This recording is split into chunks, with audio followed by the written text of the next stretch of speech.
Grab yourselves a chair, pour yourselves a glass of wine, or whatever is your tipple, and come and join me for a few tales. Well, how are you all? This is week whatever. I've lost track of time, which is a good thing. Shout out Mickey Blue Eyes for supplying what an absolutely delicious steak. Sitting here with a belly full of beef. Not an awful lot to report this week, other than I suppose some relaxation of the rules,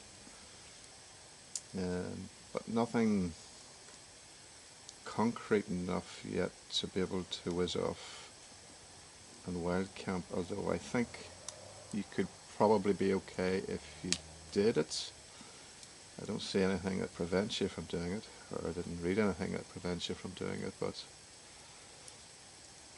we'll see. I think it's getting close now. Of course there'll be a mad rush for all the popular sites unless you know a few secret ones. Had another go at cutting my hair today. Absolute bloody disaster. I was sort of not a baldy bitch, but a light patch here, a bit like a dog with mange basically. And he was saying, when I said work, let the wife cut it. I wouldn't let the wife shear a sheep. But she probably would have done a better job than what I have done. It's actually long at the back. I want to grow a ponytail and become a hippie. Funny enough, when I was younger, I wanted, when I grew up in the early 80s, late 70s, early 80s, there was the thing, it was you were either a mod, a skinhead or a rocker. I always wanted to be a rocker.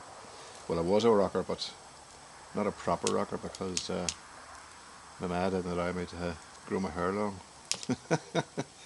I was able to wear the denim and leather alright and have the vinyl collection, AC/DC and Black Sabbath, Rush, all the good ones. And I wasn't allowed to grow my hair long. I didn't want to be a skinhead. They were just wee idiots and mods. They were just a bit too effeminate in my books. Rockers was the way to go. Yeah, I was a rocker without the long hair. So at the minute, it's nearly done. I would say another couple of weeks and I'll have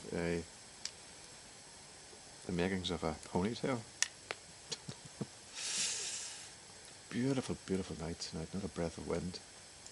Nope. A couple little bats out, whizzing round. I don't know if the camera will pick up the wee squeaks.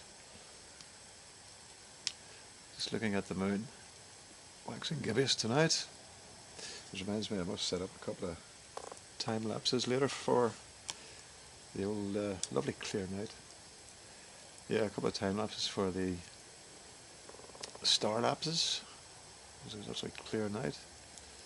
So I waited up last night. Well, waited up, was up anyway, but I hunted the skies for the dragon docking with the, well, you wouldn't actually have seen it docking with the space station, but it was supposed to be observable from east to west at my neck of the woods in this particular latitude. But as usual, I've seen feck all.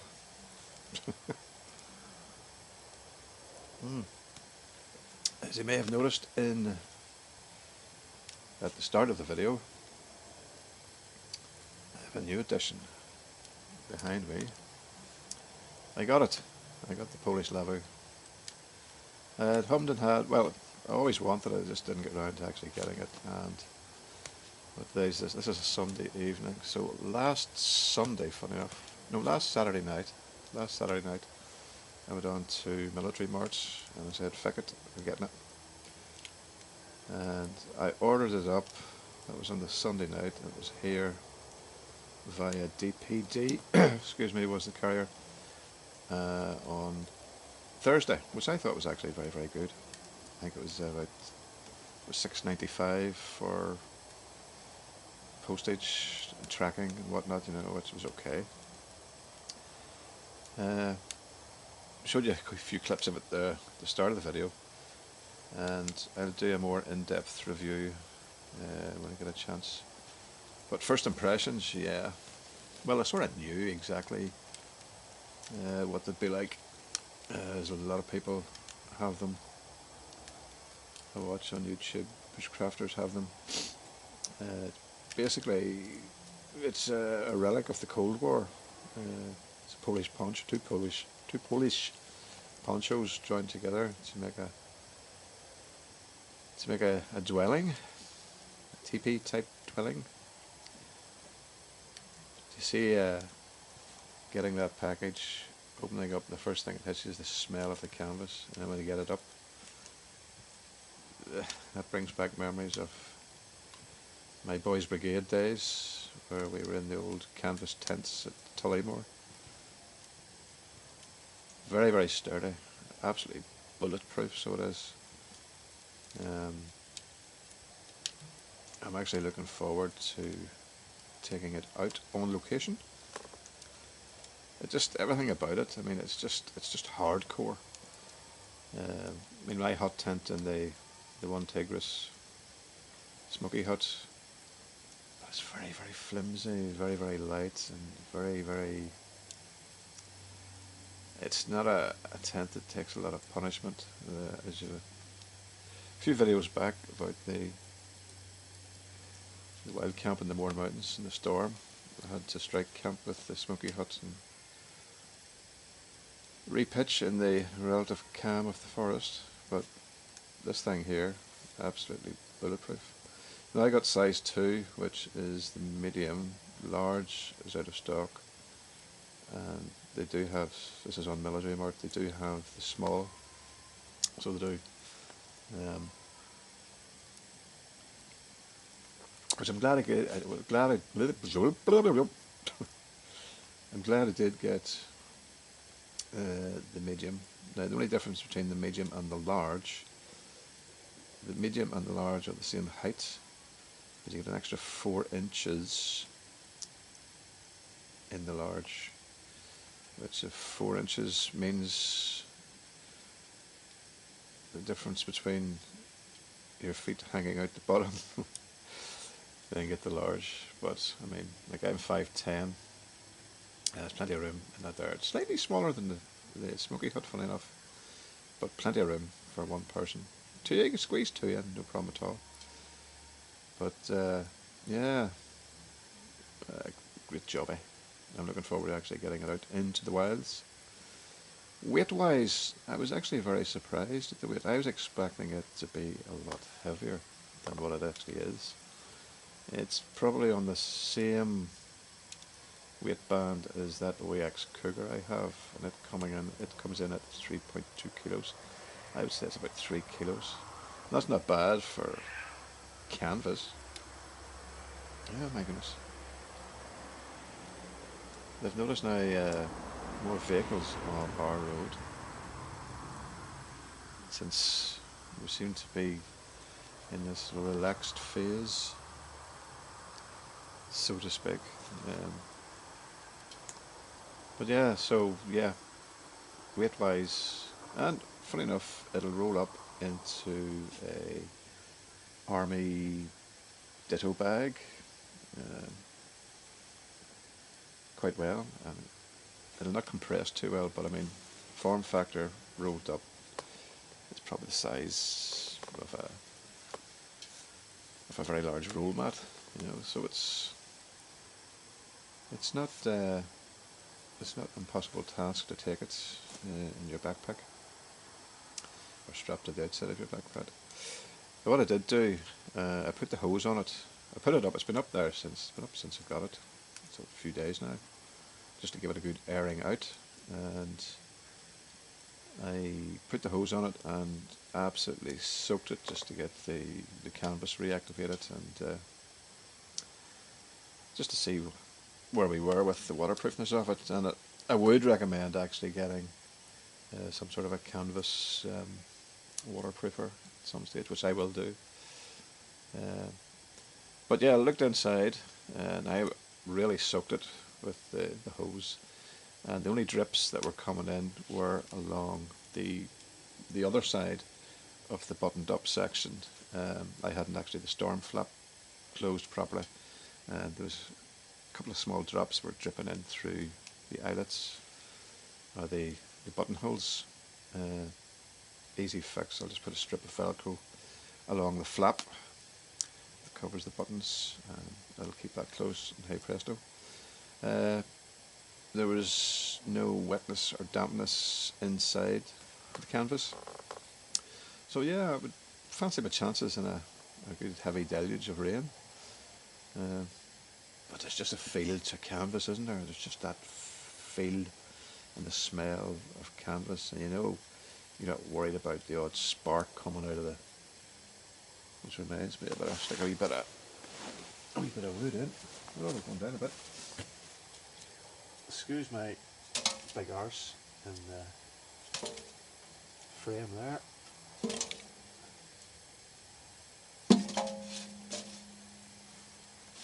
There we go. So what a cracking day it was today. The reason I'm wearing this here because I actually got a bit of sun. Excuse me, and when it starts to, the sun goes down again, you start to feel a wee bit cool, so I stuck this Icelandic jumper on again. Yeah, so we're heading the way towards, I think we are in Northern Ireland here. We are at there's 4 stages, we're at stage 2 now. What was the difference between stage 2 and stage 1? I don't even know, to be honest with you. I've actually just switched off from mainstream news or media. It's mostly all nonsense anyway. But I think there's no. The garden centres have opened up. Car showrooms have opened up with social distancing. High street shops that were closed, I think, are now open. That's the way it was put, with infrequent footfall shops off the curb, whatever the hell that means. But yeah, I think everybody's winging it, including the government. Or the assembly, as we have here. But yeah, so it just has been so long. Ben and I would be out at least 2 or 3 times a month. So that's roughly nearly 1.2 times a week. Once a week, roughly, thereabouts. And it's hard actually not being able to get out for so long, especially when the weather's been really. Oh, I haven't said that. Okay, fair enough. Beautiful evening like this here, sitting in the forest, not a breath of wind, especially in the haunted forest, would be absolutely brilliant, because smoke at the campfire or the Outbacker or whatever, jeez, would be rising up, straight up. Unlike when you're, I don't know about you, but when you're sitting around campfire, smoke just comes up. So you move over there, the smoke, no matter where you sit, campfire smoke always follows you. Do you ever notice that? Yeah, I notice it. And the good thing about, I took the grill off the top there, and the smoke come out, because the demonic spawn from hell were out earlier, i.e. the midges.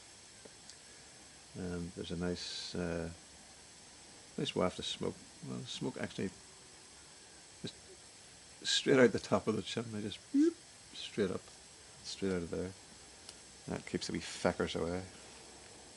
Them gourmet delight to them. Ah, beautiful, beautiful evening. Beautiful evening.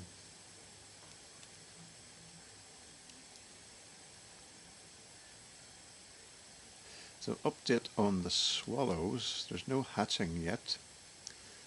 Uh, you know when there's hatching because you see the frantic ins and outs of the parents and then the incessant high squeak of the chicks looking fed. So there's none of that yet. I'm expecting it within the next week, possibly fortnight at the latest. There'll be more developments there. So I'm looking forward to getting the GoPro up and getting some super slow motion and maybe get them in flight as they come towards the camera. That would be pretty awesome actually. I'll do a David Attenborough on them. Takes a lot of patience, but we'll see.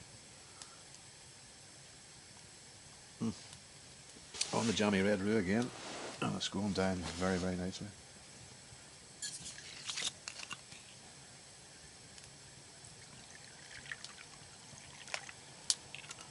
I was talking to Ben earlier, and we have decided, it's very early stages obviously, because of the whole bloody world plague thing, but we are thinking of maybe making a trip to northern Sweden, Swedish Arctic Sweden, with the specific aim of meeting the Sami, or one of the Sami tribes that live there.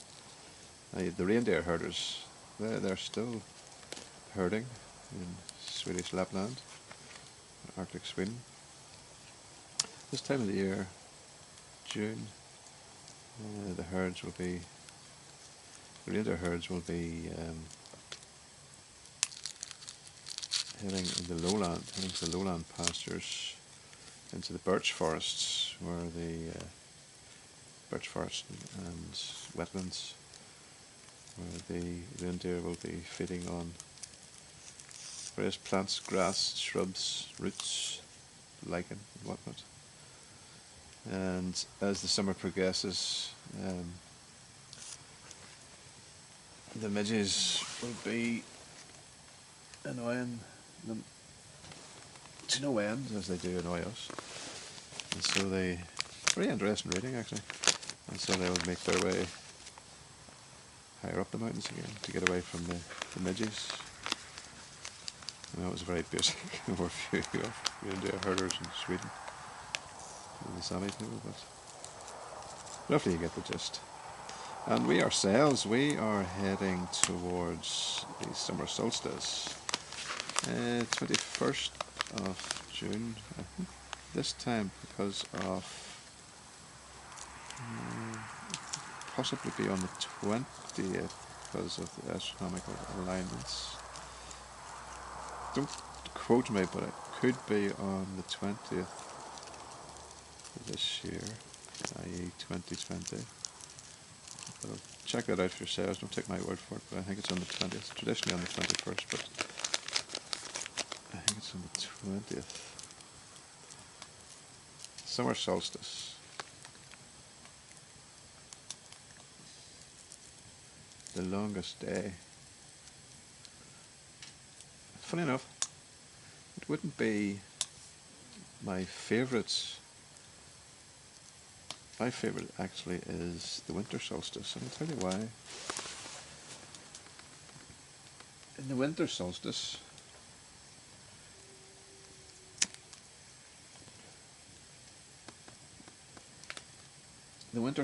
we have endured cold, long winter with dark nights and very short days, and people's mood, and not much sun, the heat, and everything has died away, and it's cold and miserable. But come the winter solstice on the 21st of December, or Yuletide as we would prefer to call it, the sun sets, and when it rises again, it starts to get brighter again. It starts to regain its strength. That's the start of the cycle of the sun returning and starting to get warmer again. And the way I look at it, the summer solstice, okay, the summer is beautiful if you get a half decent one. And as the days march towards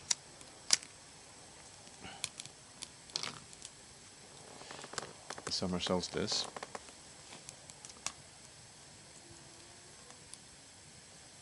there's just a beautiful, almost twilight night to the evenings. But once the summer solstice happens and the sun sets, it gets darker every day then. After that, the sun starts to lose its strength, and so repeats the cycle. And the sun will set by 4 minutes earlier every day after the summer solstice. And there we are heading towards autumn. Okay, it's not just as quick and as as that there, but I often think when I'm through a hard winter, excuse me, and we hit the winter solstice, you know that the sun is getting stronger and we're heading towards the spring and rejuvenation and new life and spring lambs and the first shoots of recovery, I suppose, in the earth.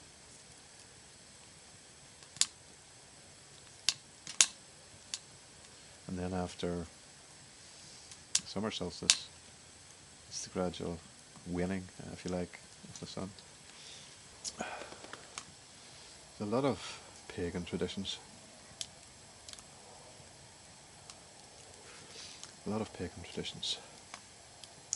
And that's a discussion for another evening. Some of you who know me, well, most people who know me, will know the spiritual path that I walk, and that's a discussion for another ramble. Not everybody's cup of tea, I suppose. I must actually mention Chris Roberts, Manaker Road. He commented on my last video there, and Chris is a professional photographer, photojournalist, if you like. Chris and I go back a while actually, and what he's actually been doing, I highly recommend you subscribe to his channel. For the past 75 days of lockdown, he has given a daily vlog, only a couple of minutes long, but it documents past 75 days of lockdown. I think it's amazing, and that's going to be an historic record when this nonsense and, well, when this world plague is either eradicated or subdued or controlled by whatever means. Which I suppose the tip of everybody's tongue is vaccinations. And I'm not anti-vax, but there's just something about this. There's just something about this climate that we're in. There's a lot of conspiracy theories about various world players in the vax industry, and I'm not one to adhere to or listen to conspiracy nut jobs, but when you have a media that is ramming vaccinations with this down your throat from dubious sources. You have to wonder to yourself.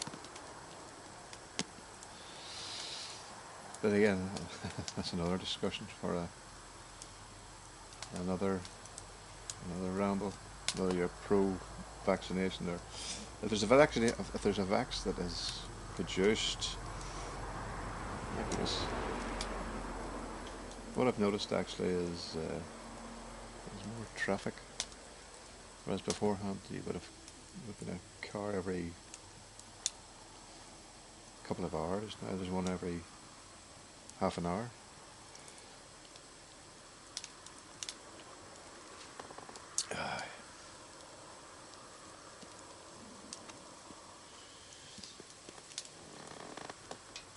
Straight in.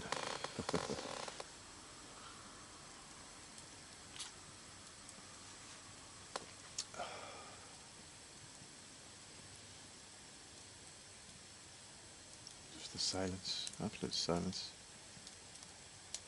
When I was younger, I used to be able to hear the bats, their high-pitched squeak. Now, as you get older, your frequency, the frequency of sounds is less audible. Absolutely beautiful, beautiful night. Yeah, I'm actually looking forward to doing a wee star lapse tonight. See how that turns out. Waxing gibbous. You know, when you try to do a star lapse of the moon, or of the night sky with the moon in it, just appears to be a big white blob. But, well, I will try and see how it goes.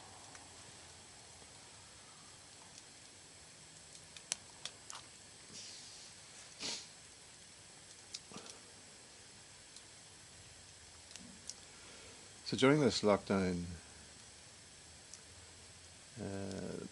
I've been watching posts on Facebook that are dealing with people's mental health, and I can understand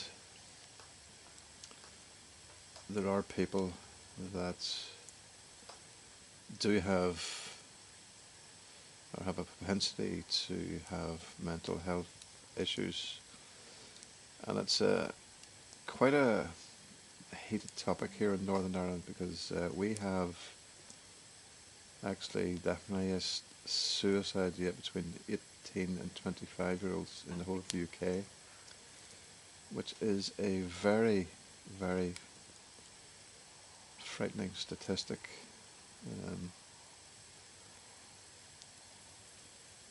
I'm not sure if it's a legacy of the Troubles or the conflict, if you want to call it that we have had here in Northern Ireland for the past 40 years, I suppose. We're in a relative state of peace here at the minute. People of my age would have experienced firsthand the Troubles, the conflict, if you like.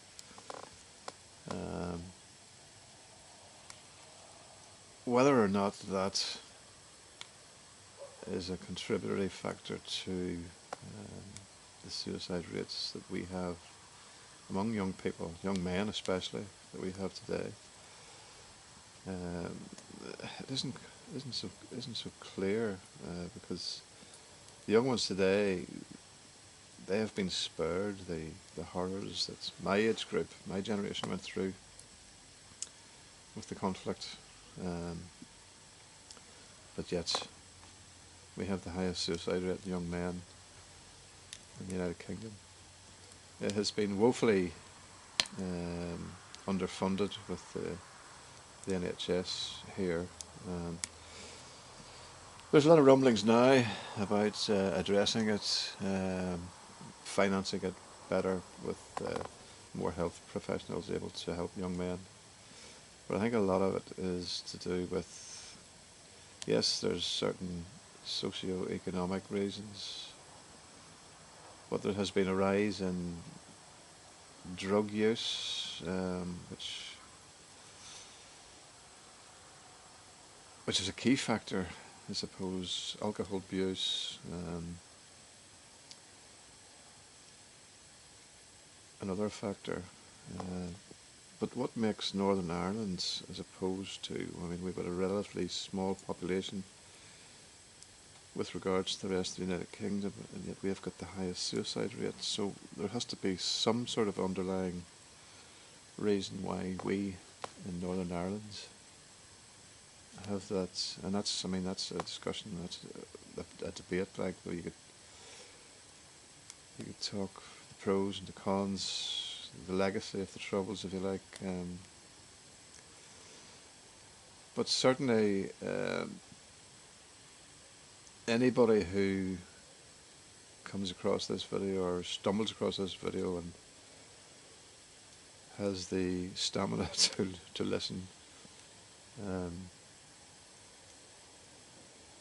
if you do have any problems, mental problems, give me a shout. PM me, email me via YouTube, obviously.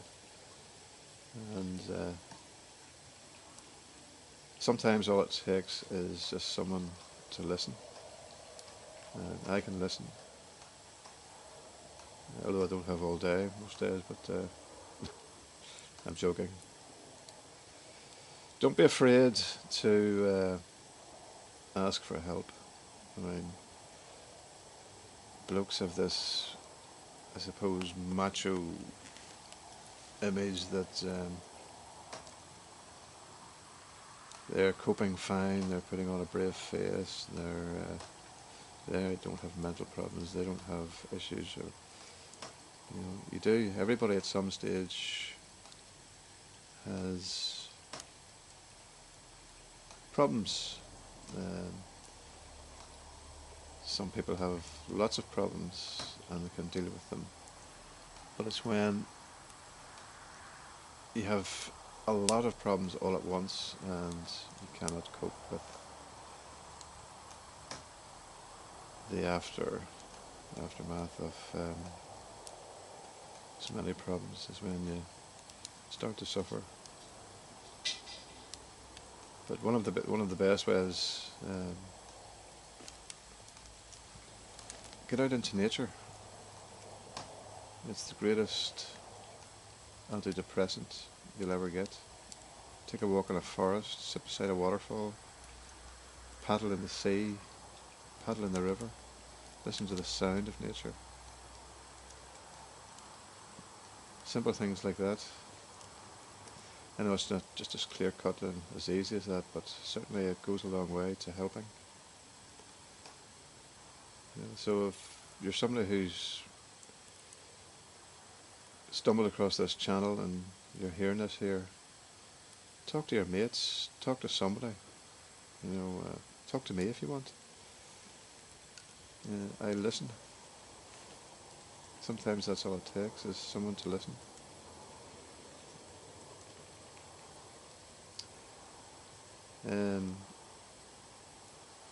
I was involved with a project just before the pandemic hit, probably January, February time.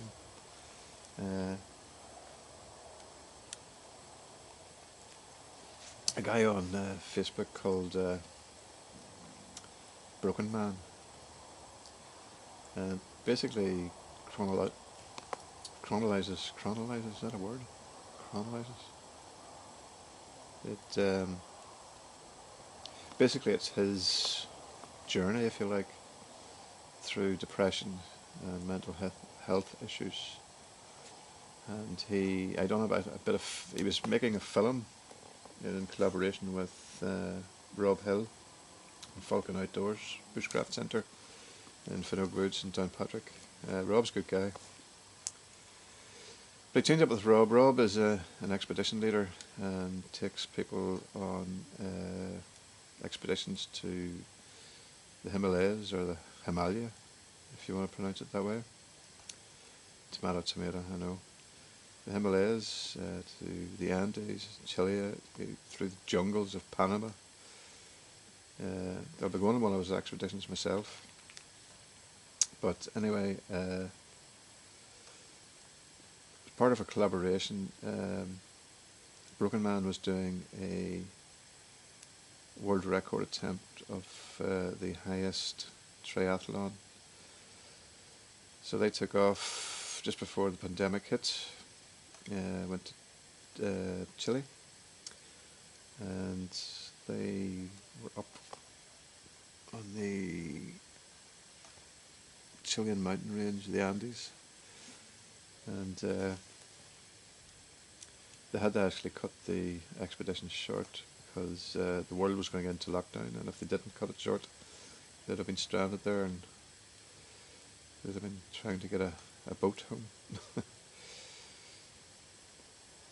But yeah, jump onto Facebook, look up Broken Man, and you can see his journey through mental health problems and how he uses exercise and various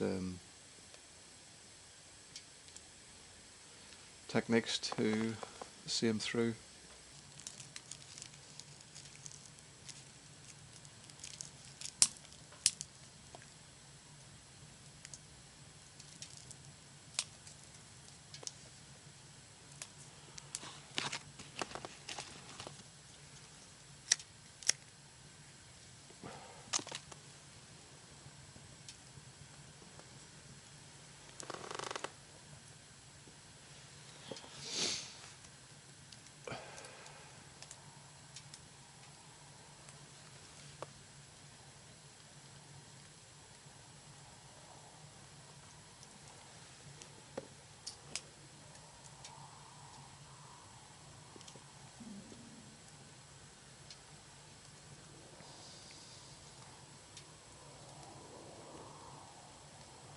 It has just reached bewitching hour, midnight, for you mortals. Such a still night.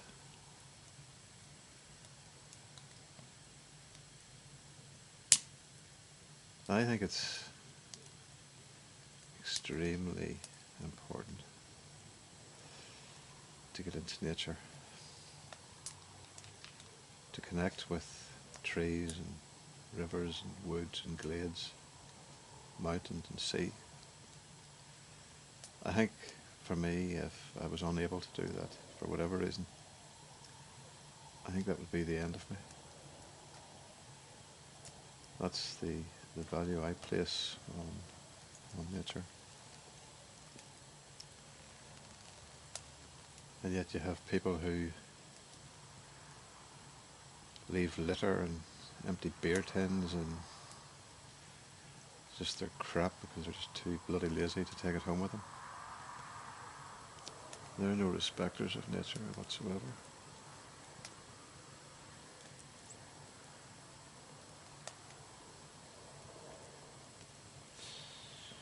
But yeah, you have to stay focused, and you have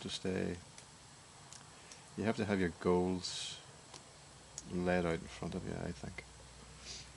You know, one step at a time. But certainly have a goal to achieve, something to look forward to, something to aim for. And achieve it. Focus on it and you will achieve it. So you will.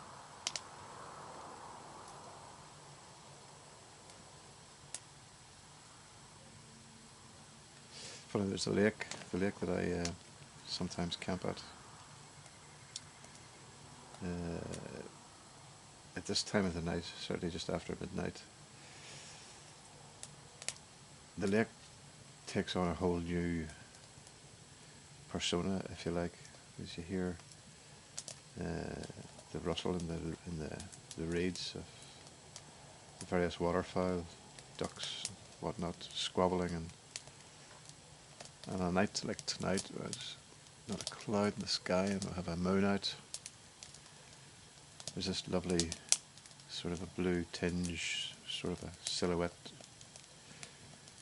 like atmosphere about it, and you have a mist rolling in along the surface of the water, and one of the most beautiful hear an owl. I don't know if the camera or the mic picked that up. But yeah, certainly one of the most beautiful things I've seen, witnessed. Excuse me. And it'll stay with me forever. It's one of those beautiful interludes in nature. And it was a flight of swans. I think it was about 9 of them. And they came flying, and you hear the whoosh, whoosh, whoosh, whoosh of the wings, and they came circling round, and I just watched in awe as they gently glided in and then splashed one after the other into the lake. Amazing. Nothing enriches my heart more than seeing swans fly in formation. Such a beautiful sight. Especially maybe at dawn, the sun just rising, and will-o'-the-wisp mist just hugging the hills and the drumlins of the countryside, and the swans just flying over. Beautiful, beautiful, beautiful. Of course, Ballycastle has a bit of a connection and a history with swans. Yeah, if you ever go to Ballycastle, if you've been in Ballycastle, you'll see the beautiful statue, the 3 swans on the seafront, just opposite the Marina Hotel, representing the children of Lyra, who were turned into swans by the wicked witch who lived under the cave at Kinbean Head. Beautiful story, look it up.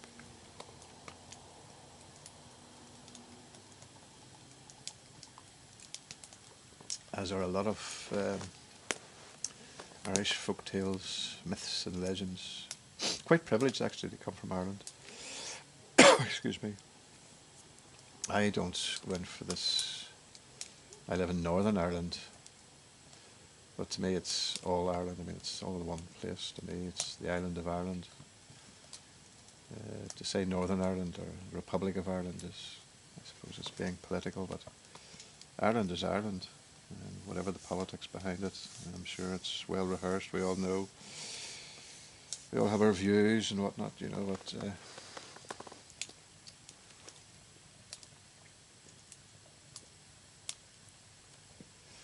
Ireland is Ireland.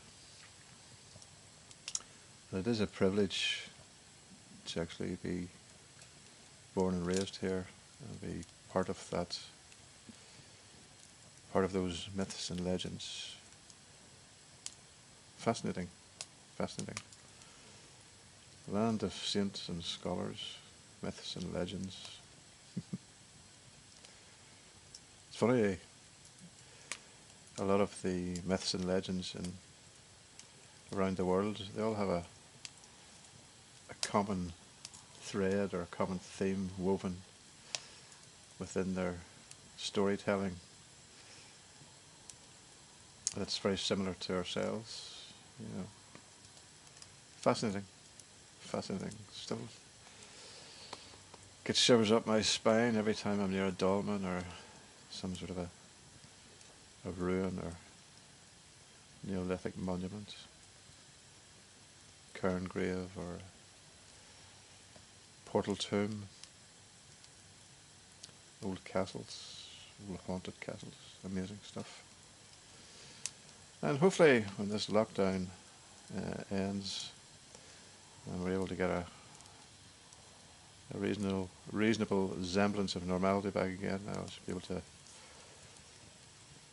portray a lot of our camps, the places we go to, and hopefully it's not always going to be in the back garden, like, way, hey, cracking content, why would you not subscribe? Which reminds me, if you do watch it, give me a like and a subscribe. Help the channel out a bit. It's growing steadily. It's going every week. Got new subscribers. When you actually subscribe, if your settings are on private, I don't know who you are, but I know once you comment, I'll give you a shout out. For all new contributors to the channel, there's the usual suspects who support the channel. It's very much appreciated. So I've rambled enough. I'm going to push on through to dawn there. I have a bottle of wine to finish, and I think I'll have a couple of whiskies, and that'll maybe do me. I'm going to set the GoPros up, capture the night sky. Beautiful it is too. So stay safe, everybody. Thanks very much for watching, and I'll talk to you on the next one. Thank you and God bless.